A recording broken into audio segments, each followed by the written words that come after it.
Happy Wednesday and welcome to the Nasha Harrison Show here on Intellectual Radio. It's good to be with everybody once again. I guess I did something right because I was here last week and now I'm back. So thank you for all the support once again, and thank you to the whole Intellectual Radio family. So before I get started, to introduce my guest, yes, I have a guest. Somebody actually showed up. That's what I'm talking about. But I like to say, rest in peace, Richard Roundtree, right? AKA Shaft, right? So I think it was very influential to a lot of us. I mean, I grew up in the 70s. I think Shaft premiered in 71. I think Gordon Parks was the individual that brought Shaft to the world. Think about it. This is 1971. And if you're not familiar with Shaft, the very first Shaft, I recommend that you find out how it looked when he was walking out of that subway in New York with that leather on and he had that swag, right? So, but think about it. This was 71. 3 years before that, 1968, we lost the Reverend Dr. Martin Luther King Jr. We lost him 3 years before that. We was hot as a community. We was hot as a people. And if you think about it, there was not a lot of examples of positive A-type personality brothers on TV at that time. So 3 years after that, you got this brother by the name of Richard Roundtree. I think prior to that, he might have played a little bit of football. I think he did some modeling and whatnot. But you got this brother coming out the subway. You got my man Isaac Hayes with the score of Shaft while you walking down the street. So he was very influential to a lot of us, to a lot of our, brothers and uncles and fathers, and then, Pam Grier came and, they talk about black exploitation in a lot of negative ways, but I like to shed positive lights on things. And I think that was the start of the black exploitation films. So again, rest in peace, Richard Roundtree, and peace and condolences and much love to the Roundtree family and anybody that's connected to that brother directly. I know indirectly we've all been impacted, right? So I got a whole closet full of leather I'm about to start wearing for the winter. I promise you, I'm probably not gonna wear that at work, but I got a whole bunch of leather that I'm gonna put on uh, coats, and things like that. Coats and hats. I'm not talking about no undergarments and nothing like that. That's a whole different show. Uh, for somebody else. So I don't like leather like that, but in peace. And thank you for the swag, Richard Roundtree. Uh, so I'd like to again say thank you for tuning in to the Nasha Harrison Show. Moving forward, again, 708-223-8953 is the number to Intellectual Radio, or you can also reach me at 224-800-9719. If you want to sponsor, if you want to donate, if you want to find out how you can sponsor other shows here on the Intellectual Radio uh, program, this family, we're more than happy to help you with that. There's some beautiful shows here, a lot of positive brothers and sisters that are actually a part of this network. So give me a call. Feel free to do so. All right. So as I said last week, I'm going to be getting some really interesting people on, and I want to share a little bit about this guest that's here with us on the show. Before I introduce you, I want to talk a little bit about you. Okay. I'm not going to mention the name of where we work, all right, because we don't want to get into, going through HR and because we're mentioning names and things like that. And we both got opinions that may go beyond, our organization. So, but I will say that I do work with this brother. He's a very positive brother. So here's my experience, my first experience with this individual. I come to the job site where I'm working at, and somebody's passing the list around about food. I'm like, but we got a whole cafeteria over here. Like, what's the? Does he cook it? Does he know somebody personally that's doing this food? And he's like having people sign up on this list for Fridays. I think it was what it was, Food Fridays. And I'm just like, Yeah, so they must got something going on the other side of the building. It's a huge facility.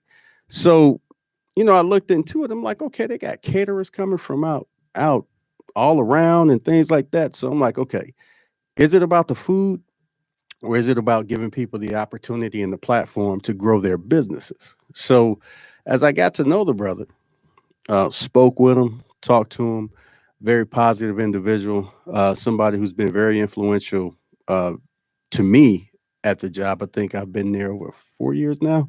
So going on five, very influential. I would say that if it wasn't for his guidance and his calm, that I'd probably have employment somewhere else because, that's how it is. We go through what we go through. We want to vent, but you want to vent to the right people. You want to find out who you vent to. But this individual's been very influential while I've known you. So appreciate that, brother. He's also from almost from the west side of Chicago, where I'm from. He's actually from the Maywood area, right? So veteran of over 20 years. How many years? 24 years. 24 years. 24 years, 10 months, 12 days. He served in the United States Air Force. God bless you for your service. I really do appreciate you. So um, I'm going to introduce to you all, Mr. Dexter Gaddis. So, Dexter, welcome to the show. Welcome to the Nasha Harrison Show here on Intellectual Radio. And I just really appreciate you coming on. So, thank you very much. No, thank you, Dash, for having me, man. I appreciate this opportunity. For sure. So, we talked about a lot. I talked about a lot. Big intro. But you were born in Maywood, correct? No, actually, I told him something about myself, so forgive. So that's on had me. that wrong. This on me, everybody. That's what he told me. I was born in But- Jackson, Mississippi. Okay. My family was, like everyone else during the during the civil rights movement and everything. A lot of the big migration from south up to north. Mm. My family came up to Chicago. Just this particular section of my family did. So, and actually, I grew up over there on the west side there. But my daddy was staying out here in Maywood at the time. Okay. So I went back and forth a lot, but Maywood was my weekend hangout was Maywood. Okay, so we both from the west side then. Yes, Okay, sir. gotcha. I was right off Independence Boulevard there in Eisenhower. So There you go. See why it's important to get your facts straight before you go in front of folks talking. So we're gonna work on that though. We're gonna work on that. But you're good. That's That's on me. not too far though. I mean, Yeah. Maywood got 12, I think it's 12 blocks. And then right next to it is the west side, but same area, same love, right? So Yes, sir. Mississippi. So what would you say were some of, because I know we all have a lot of influences when we grow up, but outside and within the family circles, what would you say was one of your greatest influences to kind of direct that path for you? Inside the family was my mother and father, weren't together, but they worked together with us, me and my brother, sister, all of them. So they worked together with us. And my grandma, I watched them get up every day, no matter how they felt, and they went to work. No matter what they were in. So you're not really paying attention to it. You don't think you are, but it's being ingrained in you that every day you get up and go to work. For me, it was getting up and going to school. They also pushed education. One of the greatest things I tell everyone, because I'm a parent, I'm a parent as well. I have kids. I tell people, being a parent is easy. You just got to want to do there and be there for the kids. My mother, she had us before she got out of high school.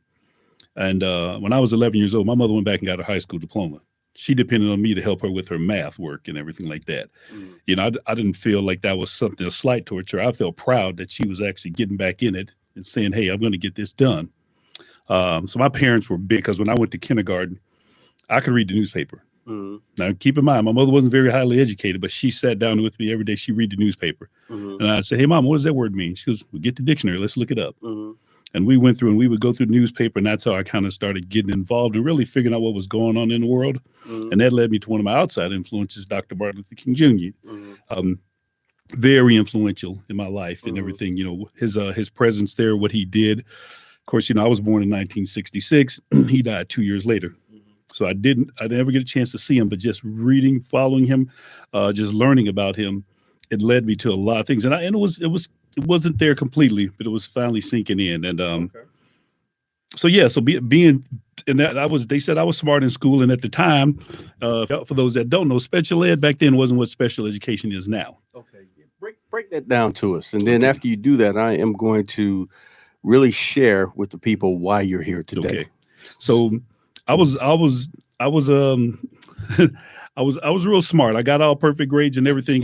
Like Rain Man smart. Yes, like So Rain Man so smart. but before you go, before you keep going, I'm gonna let y'all know when I say this brother's Rain Man smart, he's Rain Man smart. Like I think Dave Chappelle had a skit, or no, Key and Peele had a skit Yes. where they threw money up in the air and they counted it all before it hit the ground or something like that. That's the type of brother this is. Okay, go ahead. Yeah, I like to learn things. So I was smart, but one thing I was a headache. They wrote conduct in on my report card, okay? And I think they only the worst they would give me, they wouldn't give me an F because they knew my mother and father probably killed me or something like that. But I probably got the next lowest grade. But that was me. So teachers kept complaining, think about these things, and all of a sudden, well, maybe special education. And God bless this one teacher wasn't even in my class. She came in one day and said, "There's nothing wrong with him. He's just smarter than all the other kids." And she gave me a book, and we were about to do a little math exam. And it was about 25, 30 questions. She said, "When you get done with it, I want you to start reading this book and then talk to me afterwards." I said, "Yes, ma'am." Finished that up, start reading the book. I raised my hand. That's teacher. Could I go over next door? She goes, "You got to finish the exam." I said, "I am done." Right, She goes, "Check it." I said, "I checked it twice." right, It had been 15 minutes. right. Roll over next door to talked about it, and she said, "There's my point." So I think think about her and thank her for that because she kept me from being slotted over into special education. That was for kids that were that were intellectually challenged. So that's what they thought it was with me, not anybody realizing, man, he gets good grades. Right. He tests at the top and everything. Right. So yeah. Just bored. Yeah. You remember that teacher's name? Yeah, Miss Fish. Miss Fish. So I'm sure her family's still out there somewhere. Whether they listen to the Nasha Harrison show or not at this point, don't know. Maybe they check it out on YouTube. Hey, she's out there. Thank you. So you would say that your parents were a huge influence to you. Yes. Okay. So, and before I address that, we're going to talk about why you chose your occupation to join the United States Air Force. Yes. Why that route? I was finished with school, high school, because University of Iowa comes calling, gives me a scholarship to go to University of Iowa. Okay. And okay, I'm going to take it. But I was still young. Little quick backstory: I skipped third grade and I skipped eighth grade, so I was way ahead of myself. But we're men, we're adolescent men. We don't advance like we should. So I was really just still a child. So I get there, I don't handle business like I'm supposed to and everything. Got to come home. Got to deal with life and everything like that of not doing well at school. Well, while coming home too, my high school girlfriend and I got back together. She gets pregnant, she gets married. I got to do something because things ain't working out. Okay. A best friend from high school said, "You should go in the Air Force." I'm in there. I like it. I'm like, "Oh, let me go check it out." When I talk to someone, off I go in the Air Force. That's it. I'm going to do 4 years, get the GI Bill and come out, finish school and go do something. And then life started happening. Okay. And at some point, I would like to have you come back and talk about your Air Force experiences. But I'm going to let you all know why I asked Brother Gaddis to come on the show. I'm going to have him share some of the great losses that you've gone through. As I said in the beginning, if it wasn't for him, I probably wouldn't be working where I work because he's such a positive influence. We get in our spaces, we get in our head, we get in our feelings. When it comes to some of the challenges that we may experience on our jobs, but he was such a huge influence. And when I found out about the losses that he has gone through, and the losses that he's gotten over, some that he's gone through, I was floored because I believe that the average individual would not continue to be as much of a positive influence. I think that a lot of us would not continue to move forward if we had some of these type of losses that this brother's experienced. So if you will share some of the losses that you've had, because after you share those losses, then I got a couple other questions for you. What did I talk about? The last 5 years have been rough to say the least. Me and my superior half, I call her. We lost our oldest daughter back in April of 20. And that was hard too because COVID's going on, so you're trying to figure out how to get her, so we can have her, have a service. And she was in Atlanta. It was tough. And then around that same time though, well, even before that, I'll go back to 2018. My grandmother passed, my dad's mom. You know, Very influential woman in your life. very. I was, before when my family moved up here, I was still down there with her. So, that was mother mama right there. And I'm, love that lady, was my favorite people in the world. And when she passed away and everything like that, that was tough on me. And it was even tougher on my dad. So I had to have him, I said, why don't you come and hang out with me for a while and everything, went down there for the service in Mississippi. So that's 2018, about that same time and everything like that. My brother's having some issues and everything. My brother was a veteran too, as you know, and everything. And he didn't deal with some of the things that went on during Desert Storm as well as I did. Right. So he was having his issues. So trying to help him out, things are kind of going south. And same thing on, the boss lady side, her dad, then her dad has a massive, he has a massive heart attack. Wow. And at the time, I'm working here. We had a place in Ohio. We're about to, her and the girl, they're about to come here. And she was, what do I do? One thing about me, everybody, is I'm a big family person. So when that happened, she's like crying. She said, I don't know what to do. I said, you're not coming here. You go home. She's from Virginia. You go there. Family comes first. Right. You need you go take care of business. We'll figure the rest of it out. As things turned out, they needed her more than, we thought. So I said, just stay there. I'm here. There's flights going all the time. Work schedule allows me to get out, have 3-day weekends. I can get there all the time. So, so work that out. So he has that. That's, 2020 comes around. My brother, who I'm talking about, he has a subdural hematoma, has to have his head cut open 3 times to relieve pressure off his brain. Wow. So not just, his wife's going through it, my nephew and everything like that. They're, this is all coming at you like in a hurry. I mean, this is a train coming down the tracks and it's at full speed. So he's going through that. We're trying to deal with that, because it's COVID, so we can't see him like we want to. You're hoping rehab and everything's going well. And that was on May 30th of 2020.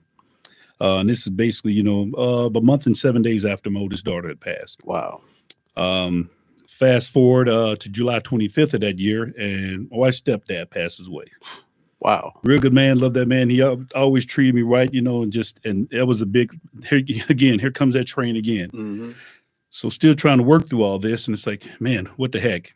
So we're trying to figure things out. The wife, she's strong, she's a strong woman, she had to be that way. Cause one thing about being in the military, you deploy a lot. So a lot of times she left at home to take care of everything. So had to be that way. Okay. So then come forward to that November and one of her grandmother passes away. So now she's got this on top of that, and of course we're living, maintaining 2 separate households in different places. She's trying to work this to help her mother out over here with that now. Her dad, it was just a lot of stuff going on. So we figured, okay, things got to get better in 2021, right? Right. Of course. There's been a lot of losses. Right. A lot of stuff's happened. Got to get better in 2021. No, my brother has a relapse. He goes back through some more stuff.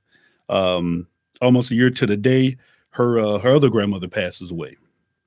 Wow. So it's like, here comes another one, and we're just going through it. But now we see with the kids. So we're trying to keep them like, it's okay. It's all right. Things happen, but we got to put on definitely put on. And my wife is, I got a good personality. I'm an optimist. I like to try to see the good in everything and try to find it, but it's trying to keep her that way because she wants the girls to see her as being strong. So we're trying to make that happen. And so we're thinking, okay, man, this can't, this got to be the end of it. Right. February 22, find out her auntie, her cancer came back after 25 years. She passed away the following month in March. Wow.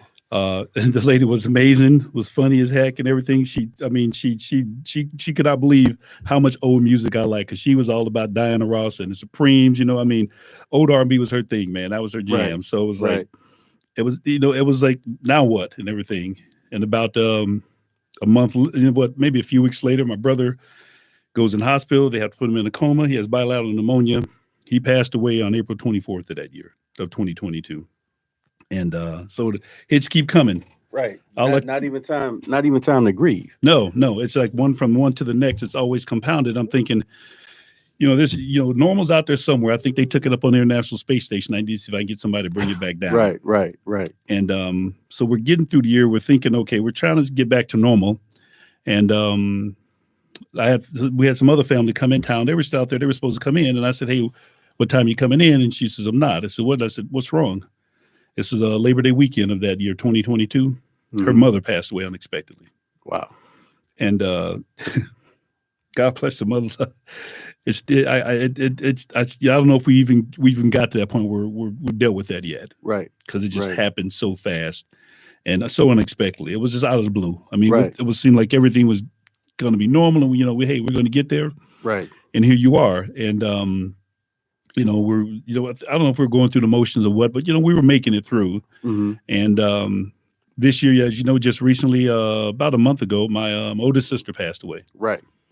And the story with that too was also that she had stage 4 cancer. She hadn't Hmm. told anyone. She was she's a Marine, so Right. she We tough. know how we are. She gonna handle that stuff and everything, but caught the whole family by surprise. So now we're Hmm. dealing with that.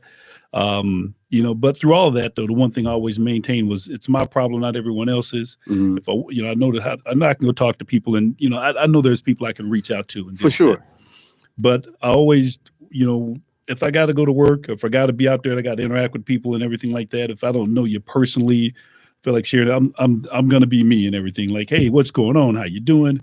Everything's nice. And so, for me, it's always, no matter all that stuff that happens, Hmm. somebody's got it worse. And that's what brings me to my next point.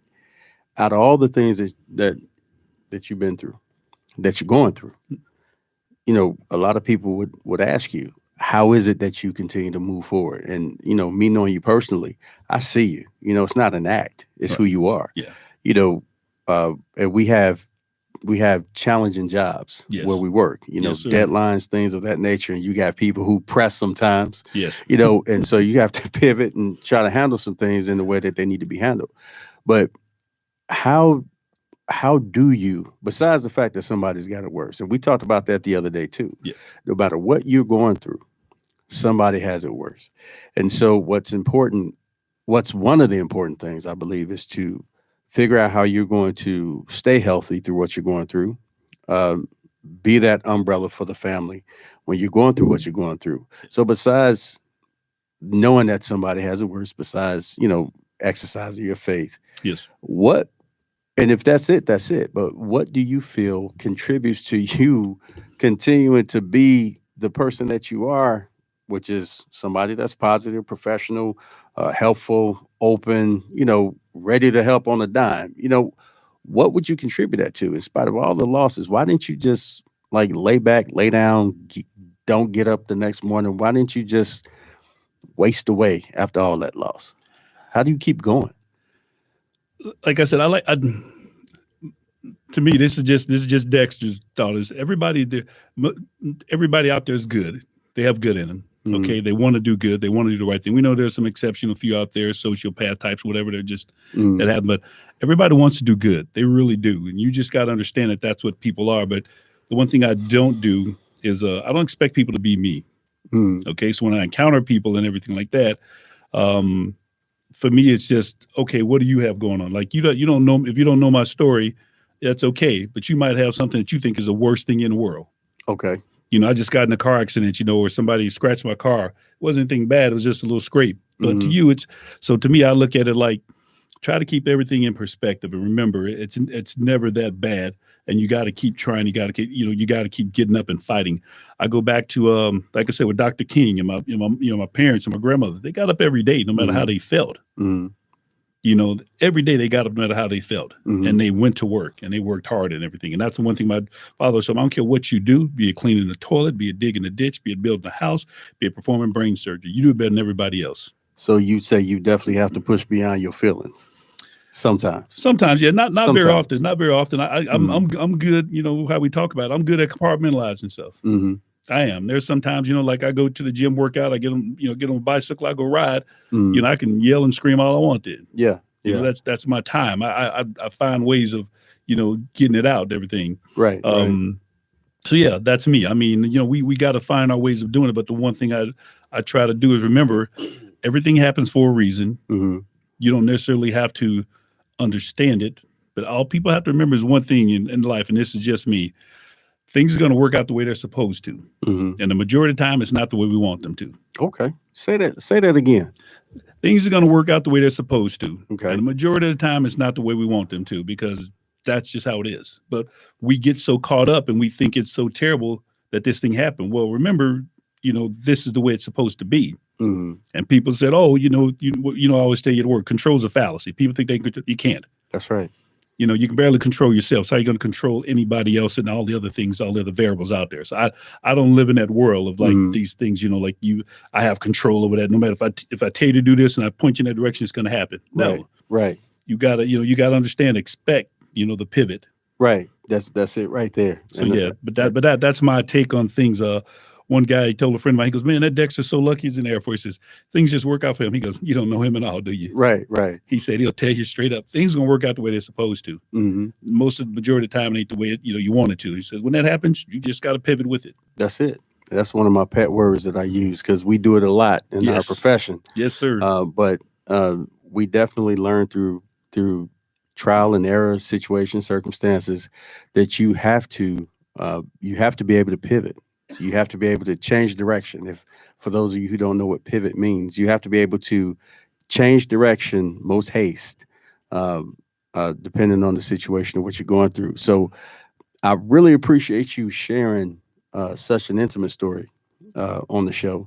And I want you to come back so that we could talk about, and we're not done yet, of course. We're about to talk about a couple other things, but I do want you to come back and share some of your experiences being a Black man in the military in the 80s, and the differences that you've experienced from the time you came in to the time you retired, the things that you saw change. Because when I was in the Marine Corps from 1991 to 2011, I saw some huge changes. Yes. I couldn't believe that the things that I was experiencing my first 4 years was actually permitted to go on, right. Overseas and, here at home. But that's another show.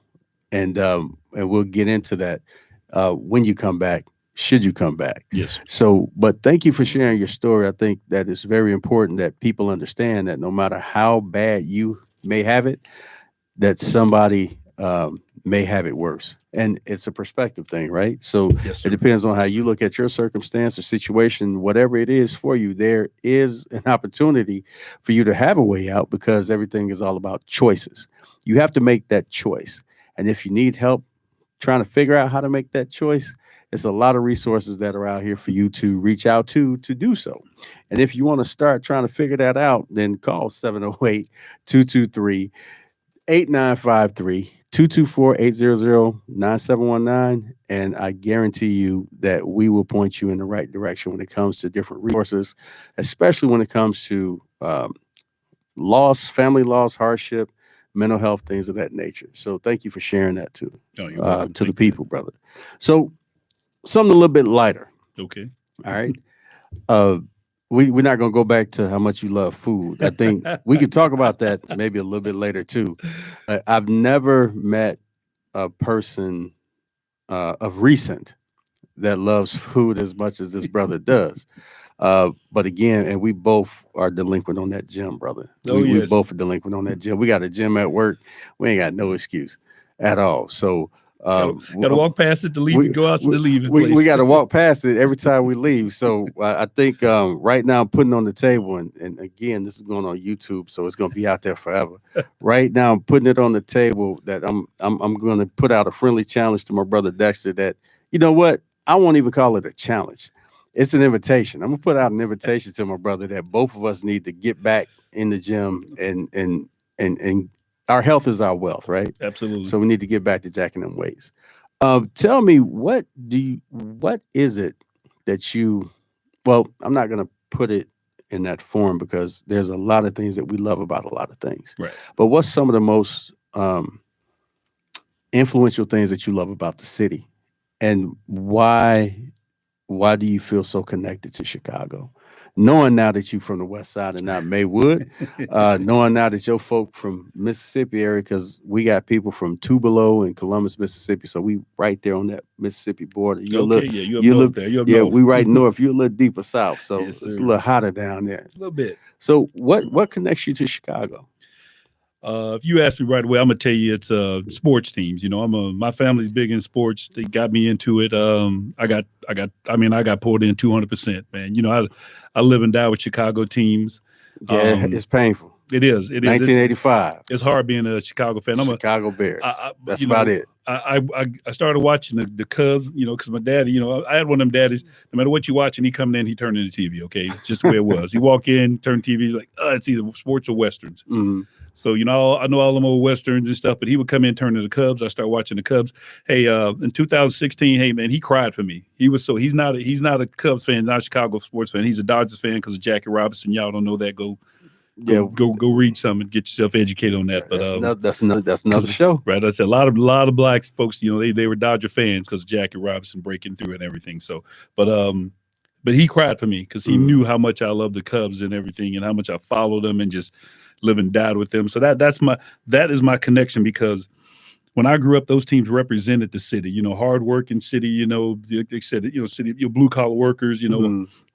Big shoulders, you know, this is who we are and stuff. We're tough, we're resilient.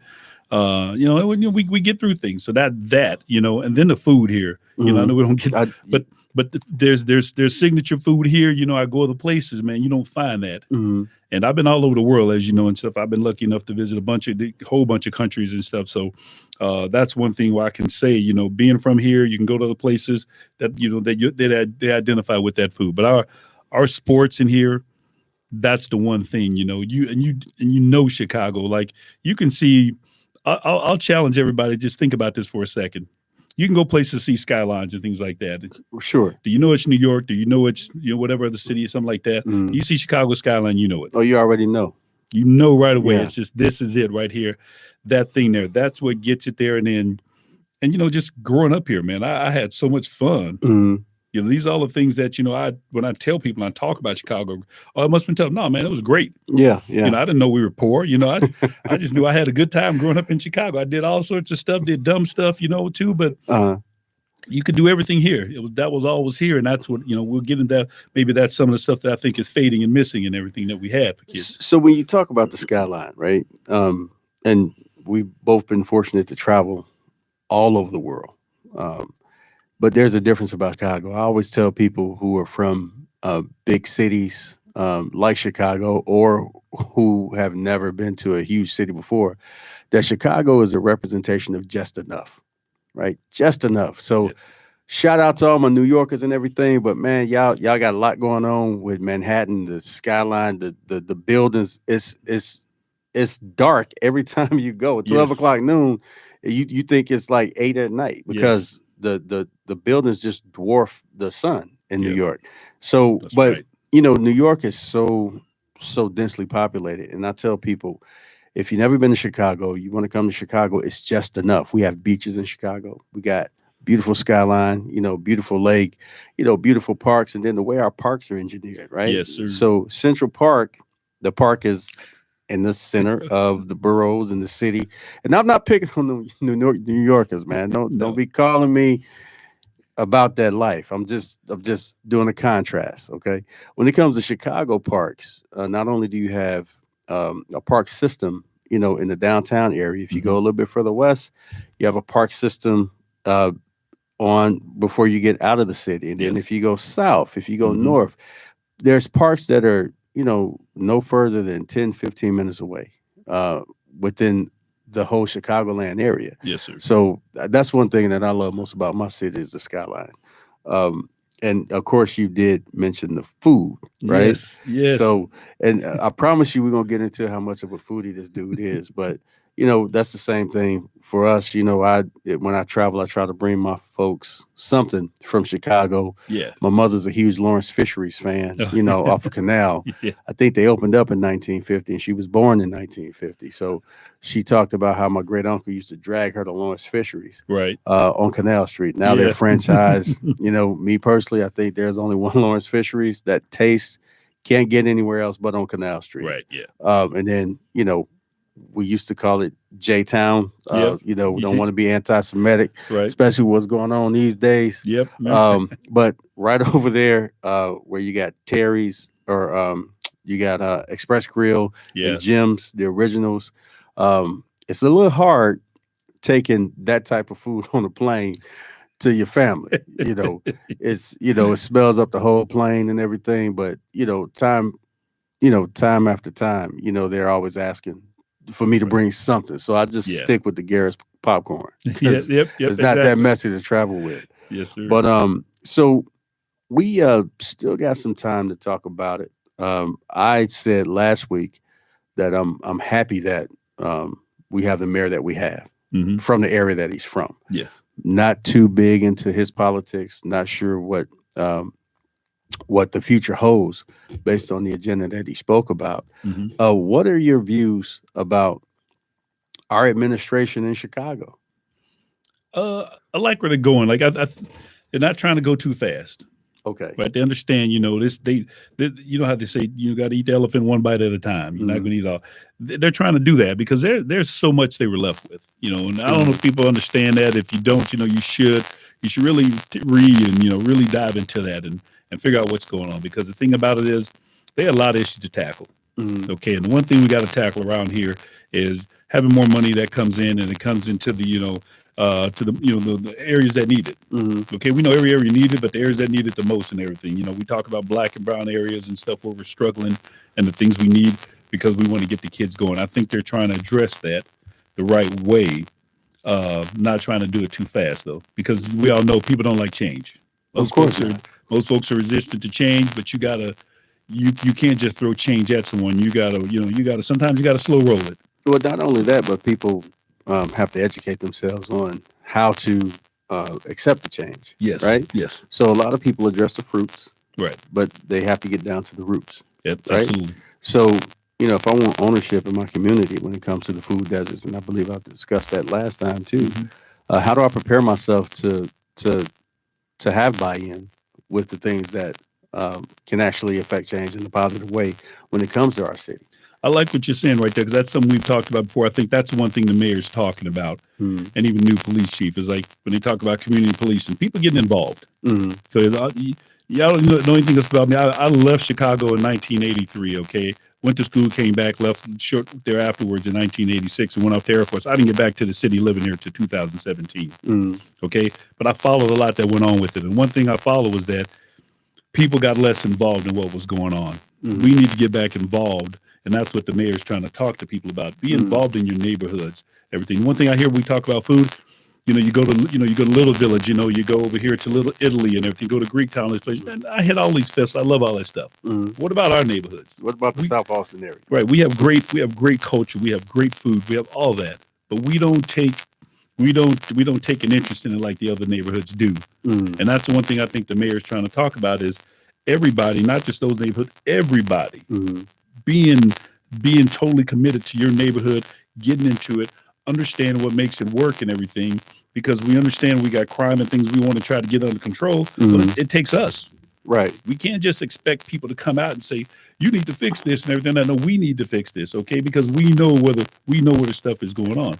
And that's what I like what they're trying to do. They're trying to get people engaged Mm-hmm. again to say, help us help you. And then when you take that ownership and you start doing those things yourself, guess what? You can point back and say, hey, I'm doing my part. Where you at? Because I elected you to do this thing right here. Mm-hmm. And I think that he understands that and he's trying to do that, but he's trying to get the people to get out there. So I like what he said about the soul of Chicago, Yes. right? So do you feel like your work-life balance includes talking to people beyond your family about politics? Do you feel like it's important for you to be the example to tackle stuff beyond, like, for example, beyond this broadcast, beyond this show? Yes, sir. You said we'll get, in fact, I do plan on coming back to talk about my career in the Air Force. Mhm. But I did at work when George Floyd happened. We had conversations there. I worked in my area. I work in is predominantly white. The group I work with. Mhm. I'm lucky that a lot of them look up to me, and we had conversations about it.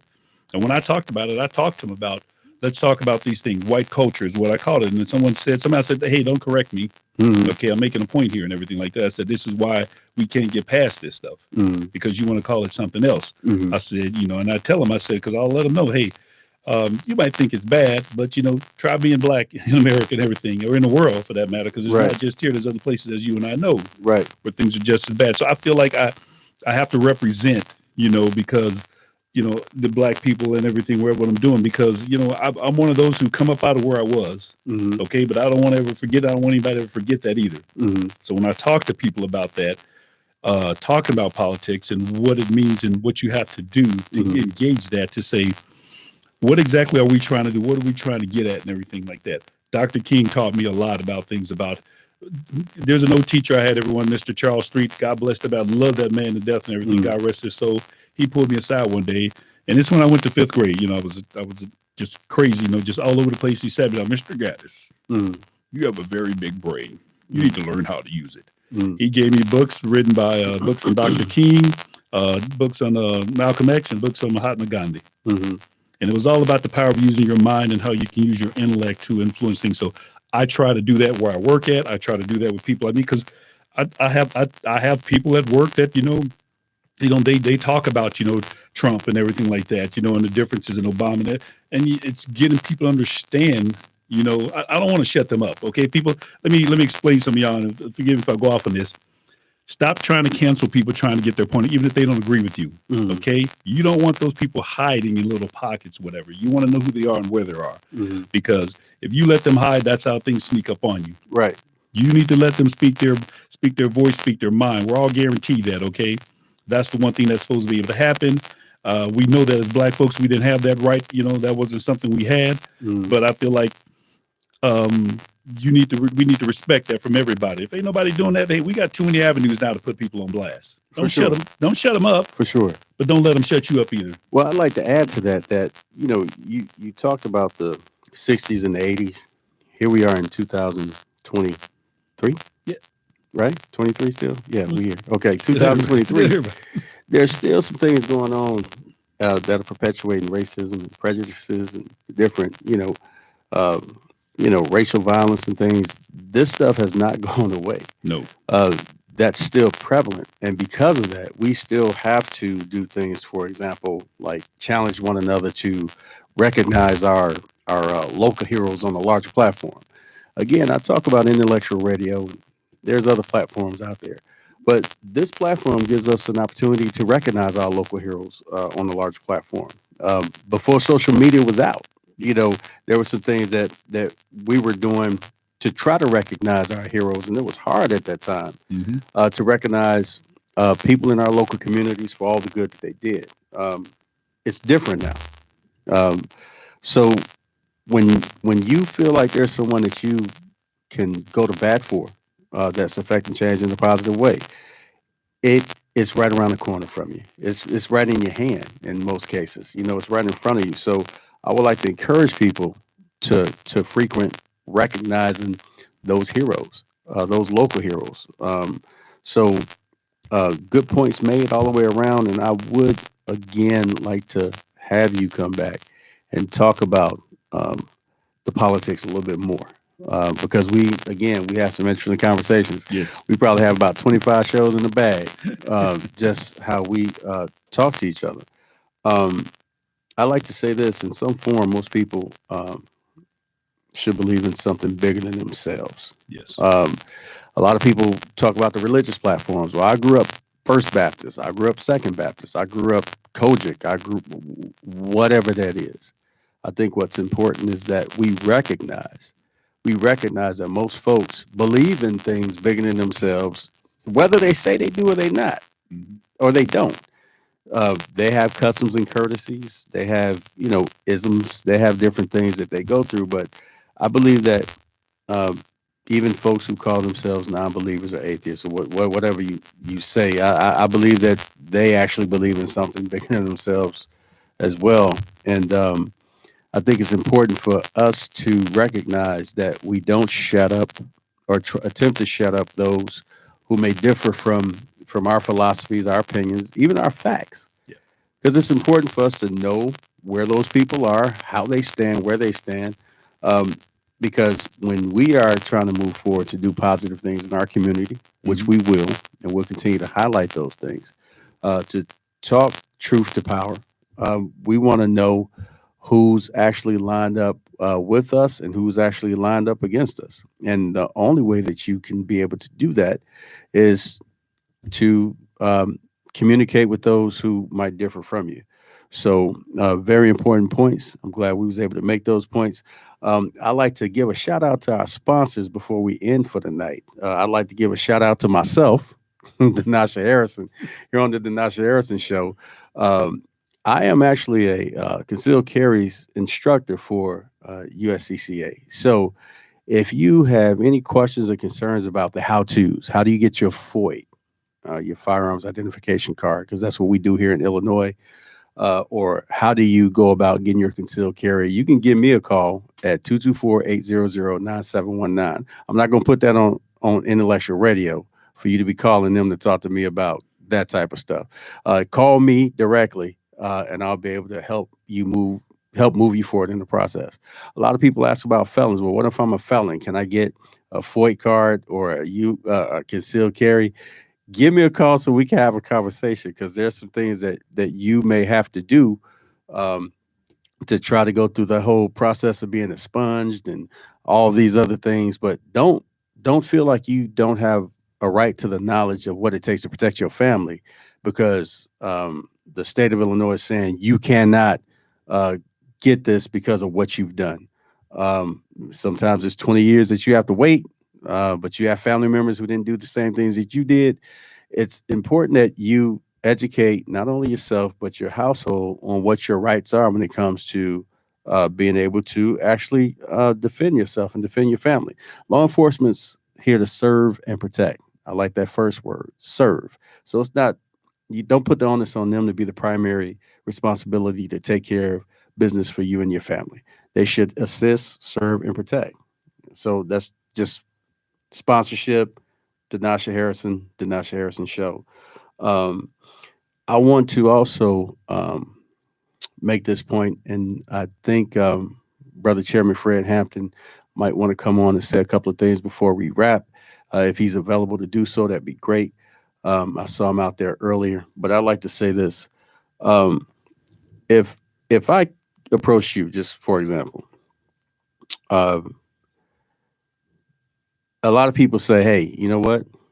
I'll take care of this for you if you take care of this for me," or "I'll take care of you if you take care of me."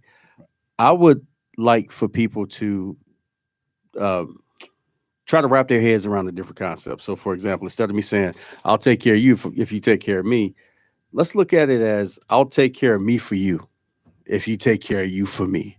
I think there's a huge difference, because I can't do anything for you if I'm not doing it for myself. I can't be healthy for anyone outside of myself if I'm not healthy for myself.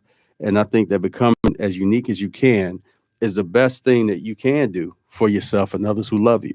So just remember that. Take care of yourself for others, and dare to speak out, dare to challenge, dare to be bold, dare to be brave, and dare to be kind of controversial. So this is the Denasha Harrison Show, and before we wrap, we do have a few minutes. I'd like to introduce this brother that's standing here. You can swing over, or you can crouch down real quick. Go ahead and grab that other seat. This is Brother Chairman Fred Hampton Jr. Uh, I've had the opportunity to uh, become friends with this brother, associate with this brother. Oh, the realness is So the I know you just coming off your show from a couple of doors over. Yeah. So I just want to premiere some things that we'll be discussing whenever we can catch you, because I swear you like the road runner, brother. You all over the place. Man. But I've asked brother, They got me running now. right. Yeah. So thank you for the time. I just like to ask you real quick before we wrap, uh, and we'll coordinate and get together so you can come on the show and talk a little bit more about it. But I'd just like for you to tell the people right now, what is it that you have going on with the organizations that you're a part of, brother? Okay, well, a number of things. So we just came off the heels of acknowledging the 57th year of the Black Panther Party. That's right. I supposed to be in Oakland, California for an event this past weekend that didn't work out, but we had a phenomenal event this past October 15th, which is the actual birthday of the Black Panther Party. We're coming up on now, amongst other things, IRD, International Revolutionary Day. That'll be December the 4th, which will mark the 54th year after the assassination of Chairman Fred Defense Captain Mark Clark. So when people don't stay in tune with us on that, they can go hit me on YouTube, Chairman Fred Jr. on YouTube, and also see the work we're doing to save the hamptonhouse.org, Mhm. which technically we got the house saved, but we still do a lot of work and programs Mhm. direct from the childhood home of Chairman Fred Hampton. Other than that, just saying, we say it's a tough act to follow, but we attempt to not walk in the footsteps, but the Panther Paul steps of the Black Panther Party. That's right. And somebody asked me a while back, why do we call the Black Panther Cubs Black Panther Cubs? And I'm gonna share with the people what you share with me. Uh, we'll never be able to fill those shoes, but we'll always be able to walk within those shoes. And it puts stuff in, historical context, because especially, I was just coming the other day, especially with all this AI, artificial intelligence, people, you gotta be real cautious with legacy. Make sure you cross some T's and dot them I's, put things in. We had to correct some cats before. They was calling us members of the Black Panther Party, and I said, the pictures they had cell phones. I said, and it takes away from a legacy. Right. The Black Panther Party, since the organized they did. It's again, you talking about anybody's history, but in particular our people's history.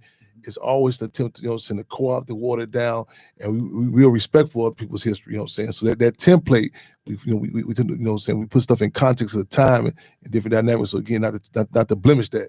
Okay. And before we wrap, can you tell us briefly what happened with the Hampton House and what they're trying to do right across the street from the house? Oh well, just ironically, we just talking about even the theme for upcoming December 4th, and the theme, I guess I'm letting the cat out the bag. The flyer hasn't been produced yet, but the theme is going to be the people, the proclamation, the people, the resistance, the rap, the proclamation, and the seal, the struggle to seal, and which is given attesting the fact that the proclamation, City of Chicago, August 30th, was officially made Mayor Johnson. Chairman Fred Hampton Day, August 30th. Right. That's every year. Then the seal, that's in Maywood. Mayor Booker, they just put the seal on the house, right. The Hampton House, and the rap is in the Chairman Fred Aquatic Center, and they got to wrap the pictures of Chairman Fred's timeline over there. And the discussion that's happening now, this came from the mouths of babes. The students at Irving Elementary School, where Chairman Fred attended school as a child, the students are pushing forward for that school to be named Chairman Fred Hampton. That's all right. Yeah. So it's a lot going on in Maywood, yo. Maywood, Chicago, the world. Yes, sir. Listen, so I appreciate you coming on. Yes, sir. I'm glad that you're in town, and I'll be getting with you to coordinate on when you can come on the show and talk a little bit more about what's been going on around the city of Chicago, around the Chicagoland area concerning Chairman Fred Hampton. Right. And appreciate you coming on. Yeah, appreciate you coming on, brother. And we'll have you on again, too. So thank you for tuning in to the Nasha Harrison Show here on Intellectual Radio. And I will see you next time.